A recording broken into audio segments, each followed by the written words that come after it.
The National Electrical Code, or NEC, places a limit on the total rating of utilization equipment that is fastened in place. This does not include lighting fixtures.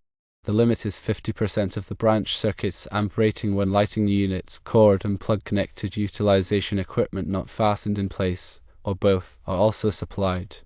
This means that if you have a 20 amp branch circuit and you plan to run a disposal and a dishwasher, the combined total rating of those two appliances cannot be more than 10 amps, which is 50% of 20 amps. The reason for this rule is to prevent overloading of the branch circuit. If the total rating of the fastened in place utilization equipment goes over 50% of the branch circuit's amp rating, it could cause overheating in the circuit and potentially a fire. To reiterate, you can run a 20 amp circuit to supply both a disposal and a dishwasher, provided that the total rating of both appliances added together does not exceed 10 amps. Find the rating of each appliance by checking its nameplate. You must ensure that your installation adheres to the National Electrical Code guidelines to ensure safe operation and to avoid any potential hazards. Firstly, understand the specific requirements outlined in NEC Section 210.23. This section details the permissible loads for branch circuits and is crucial for ensuring code compliance. For a 20 amp circuit serving multiple outlets or appliances, it's important to note the limitations and the types of loads that can be connected. Secondly, carefully calculate the total load of the dishwasher and disposal unit. The nameplate on each appliance will indicate its power consumption in amps or watts. If the rating is in watts, convert it to amps by dividing the wattage by the voltage of the circuit, which is typically 120 volts in residential applications. The sum of these two loads must not exceed 80% of the circuit's capacity, which is 16 amps for a 20 amp circuit, or the 50% rule for fastened in place appliances we previously mentioned. Thirdly, consider the starting amperage or inrush current of the appliances. Electric motors, such as those found in dishwashers and disposals, often require a higher current when starting than during normal operation. This inrush current can briefly exceed the circuit's capacity, potentially tripping the breaker. Ensure that the circuit breaker is appropriately sized to handle these temporary surges. Fourthly, ensure that the wiring is appropriately sized for a 20 amp circuit. According to NEC Table 310.16, typically 12 American wire gauge copper wire is suitable for 20 amp circuits, assuming it meets the insulation type requirements and temperature rating for the application. However, always consult the specific requirements of your local electrical code. Fifthly, use appropriate overcurrent protection. A 20 amp circuit requires a 20 amp circuit breaker to protect against overloads and short circuits. The circuit breaker should be installed in a panel board that is properly grounded and bonded. Sixthly, proper grounding is essential for electrical safety. Ensure that all metal parts of the dishwasher, disposal, and electrical boxes are properly grounded to the grounding system. This helps to prevent electrical shock hazards and ensures that the circuit breaker will trip in the event of a ground fault. Seventhly, consider using a dedicated circuit for the dishwasher and disposal.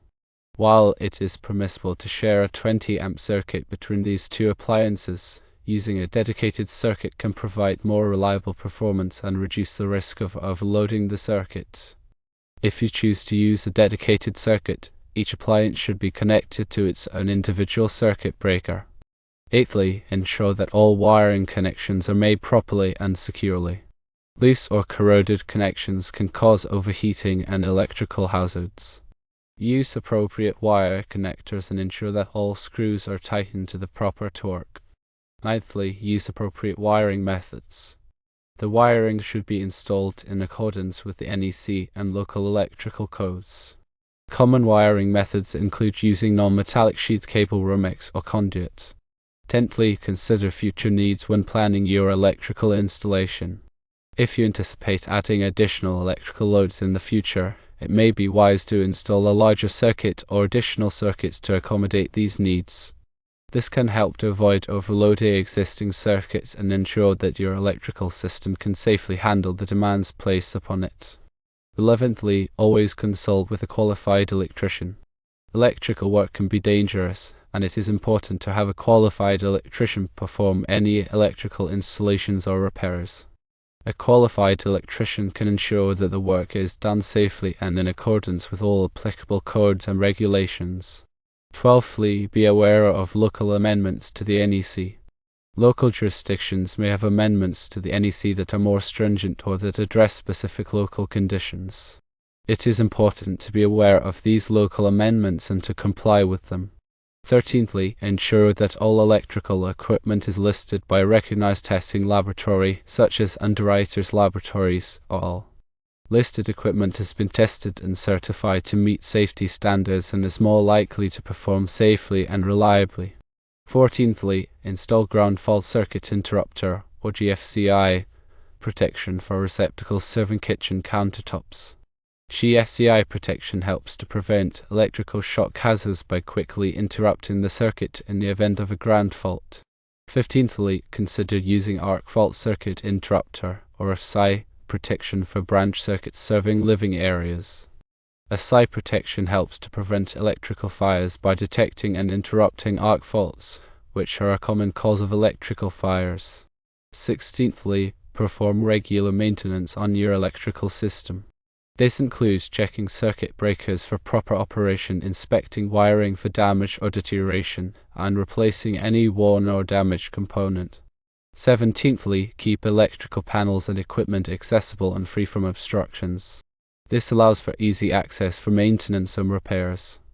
18thly, label all circuit breakers and electrical panels clearly and accurately. This makes it easier to identify the correct circuit breaker for each circuit. 19thly, be aware of the dangers of electricity and take precautions to avoid electrical shock. Always turn off the power at the circuit breaker before working on any electrical equipment. 20thly, if you are not comfortable performing electrical work yourself, hire a qualified electrician to do the work for you. By following these guidelines and working with a qualified electrician, you can ensure that your electrical installation is safe, code compliant, and reliable. Now let's look at some additional considerations. 1. Voltage drop. Ensure that the voltage at the dishwasher and disposal is within the acceptable range. Excessive voltage drop can cause appliances to operate inefficiently or even damage them. Use a voltage tester to check the voltage of the appliance receptacles under load.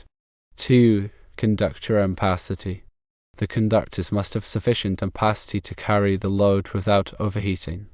Refer to NEC Table 310.15. B16 to determine the ampacity of conductors based on their size, insulation type, and ambient temperature. 3. Box fill. Ensure that the electrical boxes are not overfilled with conductors and devices. Overfilled boxes can cause overheating and make it difficult to make proper connections. Refer to NEC section 314.16 for box fill requirements. 4. Cable routing.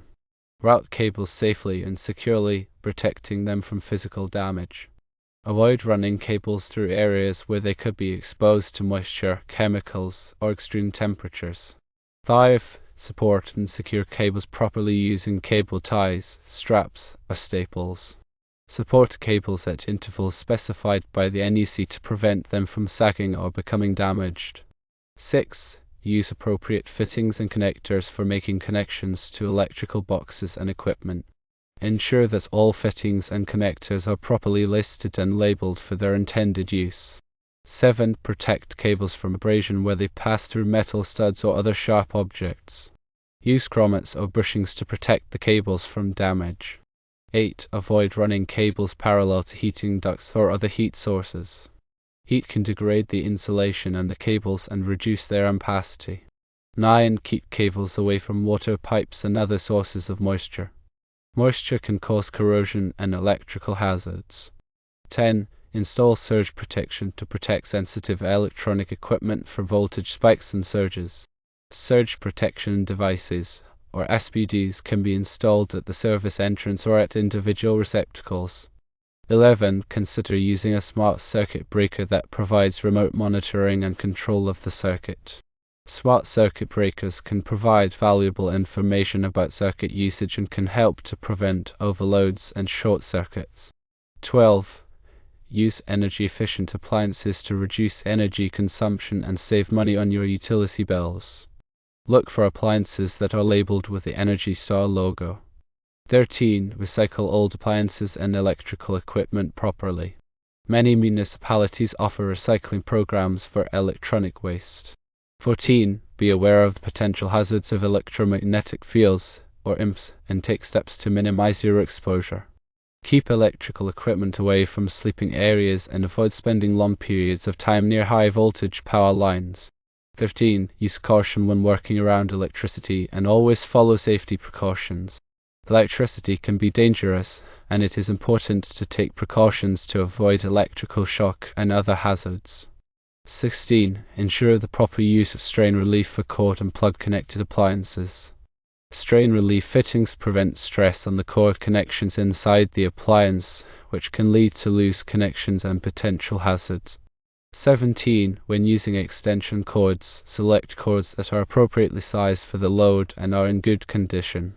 Avoid overloading extension cords and do not run them under carpets or furniture where they could be damaged. 18. Inspect electrical cords regularly for damage or wear. Replace any cords that are frayed, cracked, or otherwise damaged. 19. Avoid using multiple extension cords connected together. This can create a fire hazard.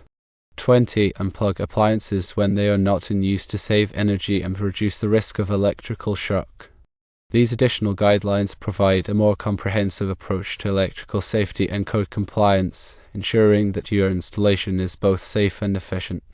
By following these recommendations, you can minimize the risk of electrical hazards and ensure that your electrical system operates reliably for many years to come.